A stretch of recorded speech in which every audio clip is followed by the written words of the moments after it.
আসসালামু আলাইকুম। আজকে আমি কাঁঠালের বিচি এবং আলু এবং বটবটি দিয়ে কিভাবে ভাজি করব সেটাই তোমাদের কাছে শেয়ার। আমি কিন্তু কাঁঠাল তেমন পছন্দ করি না, তবুও নিরামিষ এবং ভাজি খেতে ভালোই লাগে।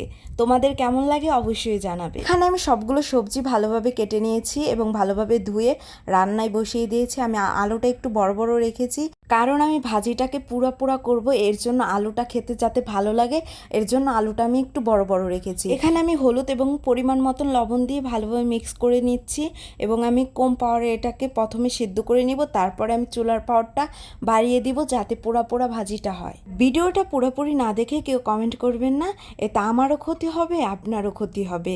তাই ভিডিওটা পুরোপুরি দেখে তারপর কমেন্ট করবেন। আর আমার ভিডিওতে যারা কমেন্ট করে আমিও চেষ্টা করি তাদের পরিবারে যেয়ে একটা করে কমেন্ট রেখে আসা। আর এই জায়গায় কাজ করতে হলে সবাই সবার পাশে থাকতে হবে।